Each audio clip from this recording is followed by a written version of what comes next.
राधे राधे दोस्तों, हमारे YouTube channel में आपका स्वागत है। जीवन की सार्थकता हमारा चित्त निरंतर प्रभु का ध्यान करता रहे। कोई ईश्वर है जिसकी कृपा कटाक्ष से ही सांसारिक और परमार्थ दोनों ही हमें प्राप्त हो रहे हैं। उसी को परमेश्वर कहते हैं, परमात्मा कहते हैं, गुरु कहते हैं। जहाँ भी रहो, कैसे भी रहो, सुमरन पारायण करो। अगर नाम का सुमरन चल रहा है तो ईश्वर हमारे साथ है, फिर हमें कोई गिरा नहीं सकता। हमारा आहार विहार अगर हमारा गुरु की आज्ञा से चल रहा है तो हम सा धनी कोई नहीं, फिर हमें डरने की ज़रूरत नहीं है, क्योंकि गुरु की आज्ञा से ही पूरा ब्रह्मांड चलता है। उसे कुछ भी प्राप्त हो सकता है। ये संसार के सारे सुख हैं, पद हैं, ये आज हैं, कल नहीं रहेंगे।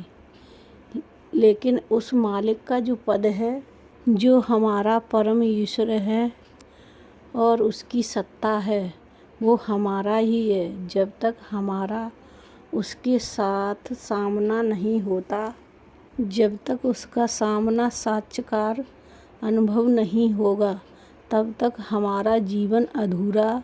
परमात्मा का साक्षात्कार ही करना मनुष्य का जीवन है। इसमें हमारा कुछ नहीं है बेटा। हमारे गुरुजनों जहाँ भी विराजमान हैं, उनका ही सत्ता काम कर रही है। उनकी वह सेवा होगी। अगर हम फतेह नहीं कर पाए तो हमने गुरु को पहचाना नहीं। काम क्रोध लोभ मोह ये सब हमारे अंदर ही हैं, इस किले के अंदर बैठे हुए हैं। इसको सिर्फ फतेह करवा सकते हैं तो गुरु वाणी और गुरु ही करवा सकते हैं। समाज की सेवा करो और ये समझो, इन सब की सेवा से हमारे वाहेगुरु प्रसन्न होंगे। गुरुजी, मैं कुछ पूछना चाहता हूँ। पूछिए बेटा। मैं ना कोई वेद जानता हूँ, ना उपवास जानता हूँ। मैं तो एक तुच्छ हूँ। मैं कुछ नहीं जानता हूँ। ना मैंने ऋग्वेद पढ़े हैं, ना सामवेद पढ़े हैं, ना कुछ भी नहीं जानता हूँ। लेकिन मैं इतना जानता हूँ, जो आप बोलते हैं वो गुरबाणी गुरु के ही मुख से है। तो आप जैसे गुरु की इस संसार में बहुत ज़रूरत है। रजो तमो सतोगुण में फंसा हुआ हूँ, लेकिन गुरबाणी कहती है, सवे घट राम बोले, राम बोले, रामा बोले, राम बिन। मैं गुरुदेव नानक को मानकर कह रहा हूँ, आप जैसे संत की इस देश में बहुत आवश्यकता है। ईश्वर से ये प्रार्थना करता हूँ, हम लोग अपने प्राण देकर भी आपको चाह सकें। नहीं बेटा, हम लोग किसी लायक नहीं हैं, हम लोग निमित्त मात्र हैं। आवश्यकता है तो आप जैसे संत की है। इसमें हमारा कुछ नहीं है बेटा। हमारे गुरुजनों जहाँ भी विराजमान हैं, उनका ही सत्ता काम कर रही है। मेरे हृदय में बैठकर वो ही सब बुलवा रहे हैं। मेरी सामर्थ्य नहीं है कि मैं आप लोगों को शांति दे सकूं। मेरे में इतना सामर्थ्य नहीं है कि मैं आपको ज्ञान दूं, मैं आपको शांति दूं। लेकिन हाँ, उनमें इतना सामर्थ्य है, वो बुलवा रहे हैं जो मैं बोल रहा हूँ, इसलिए आपको शांति मिल रही है। जिनकी वाणी में इतना सामर्थ्य है, जो कृपा करके मुझसे बुलवा रहे हैं। महाराज जी, मैं कह रहा हूँ, आपकी आँखें कह रही हैं, आपके नेत्र कह रहे हैं, आपकी आँखें बता रही हैं, वाद के पात्र हैं। जो आप गुरवाणी को समझ रहे हैं, आप संतों पर विश्वास कर रहे हैं, किसकी शांति किस विषय में, ये भी बात समझ रहे हैं। ये बड़ी कृपा है गुरवाणी की, आपके गुरुदेव की आप पर बड़ी कृपा है। हमारा जीवन महापुरुषों की कृपा से चल रहा है।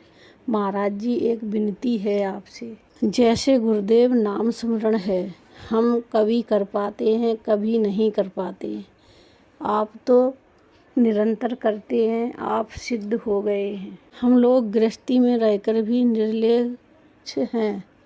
हाँ, ये जो शब्द है निर्लेप्स, ये बहुत बड़ा शब्द है। जो भोगों में रहकर भी निर्लेप रहें, जैसे जल में कमल का फूल रहे, किसी की अपेक्षा नहीं रखते, भोगों में रहते हुए भी भोग से निर्लिप्त रहते हैं, ये सब गुरु की कृपा है। हमारे अंदर भजन का महत्व मात्र बैठ जाए तो वह निरंतर चलता रहे। जब युद्ध करते हुए भी नाम चल सकता है, भगवान ने गीता में कहा है, तो युद्ध से बड़ा और कोई कार्य नहीं हो सकता, तो फिर निरंतर क्यों नहीं चल सकता। गुरु सर्वज्ञ हैं। जगत गुरु श्री कृष्ण भगवान कह रहे हैं, सुमिरन करते ही युद्ध करो। अगर हम अभ्यास बनाएं तो नाम निरंतर चल सकता है।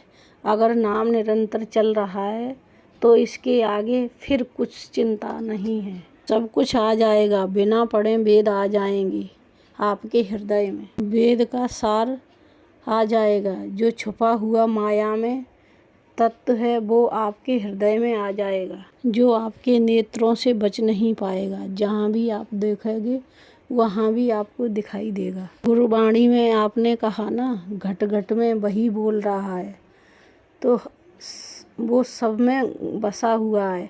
हाथी में, चींटी में, मनुष्य में, हर जगह बसा हुआ है, हर जगह बोल रहा है। यह अनुभूति हो जाए कि हर जगह वही बोल रहा है, फिर क्या है। पूछोगे घट घट में वही रमा है, फिर बात बन गई। कोट कोट नमन गुरुदेव, आपके चरणों में कल्याण हो बेटा आपका।